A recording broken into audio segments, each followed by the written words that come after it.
বেশিরভাগ সাধক মণিপুর পর্যন্ত আটকে থাকে কেন? এই প্রশ্নের জবাব আমি এই ভিডিওতে দেওয়ার চেষ্টা করব। দেখো, বর্তমান যে পরিস্থিতি আমাদের সমাজ ব্যবস্থা এবং সমাজের, এবং আগেকার একটু ভালো ছিল সমাজ ব্যবস্থার, সামাজিক চালচলন মানুষের। তখন মানুষ চেষ্টা করলে, একটু সাধক চেষ্টা করলেই মণিপুরের উপর পর্যন্ত যেতে পারত। এখন সাধক এই পারিপার্শ্বিক কাম কামনা মানুষের বেশি, মানে মানুষের চাওয়া পাওয়া বেশি, আর্থি অ্যাটাচমেন্ট বেশি, মানে এই পৃথিবীর সঙ্গে কানেকশন, মানে এটা চাই ওটা চাই, মানুষের চাওয়া পাওয়া অনেক বেশি, মানুষের ডিমান্ড আকাশ ছোঁয়া। এখন মানুষের ক্যারেক্টার ছোটবেলার থেকে দেখছে এই সমাজ ব্যবস্থায় অনেক রকম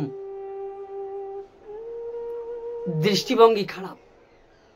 এই দৃষ্টিভঙ্গির কারণে ছোটবেলার থেকে মানুষ বড় হতে হতে দেখতে দেখতে যার যার স্বীকৃতি থাকে, আগের জন্মের স্বীকৃতি থাকে, তার ব্যাপারটা আলাদা।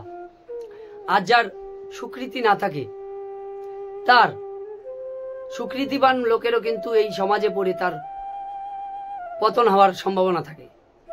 আর কিছু কিছু সাধক যে স্বীকৃতি রয়েছে সে চেষ্টা করে যাচ্ছে, কিন্তু এই লোভ লালসা, সমাজের লোভ লালসা, ষড়রিপুর দাপট,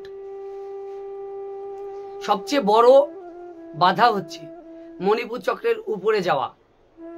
সবচেয়ে বড় বাধা হচ্ছে ষড়রিপুর দাপট, পঞ্চ ইন্দ্রিয় এবং ষড়রিপুর দাপট। এই পঞ্চ ইন্দ্রিয় ষড়রিপু আমাদেরকে সর্বদা আমাদেরকে বস্তু জগতের দিকে আমাদেরকে ঠেলে দেয়। সুতরাং এই পঞ্চ ইন্দ্রিয় ষড়রিপু আমাদেরকে যাতে বস্তু জগতের দিকে যদি না দেয়, যখন যে সাধক এর এই বস্তু জগতের প্রতি মায়া এবং মমতা এবং তার প্রতি অ্যাটাচমেন্ট কম, সে তখন মণিপুর চক্রের থেকে উপরে যেতে পারে। যখন সাধক মণিপুর চক্রে, যখন মূলাধার চক্র তারা অ্যাক্টিভ হলো, তখন স্বাধিষ্ঠানে আসলো, সে বুঝতে পারে যে আমার যা আসছে। তখন এই প্রকৃতি তাকে পরীক্ষা করে।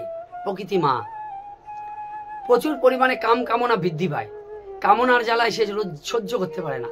এই পৃথিবীর রূপরস গন্ধ ষড়রিপু পঞ্চ ইন্দ্রিয় তার অ্যাক্টিভ হয়ে যায় বেশি করে।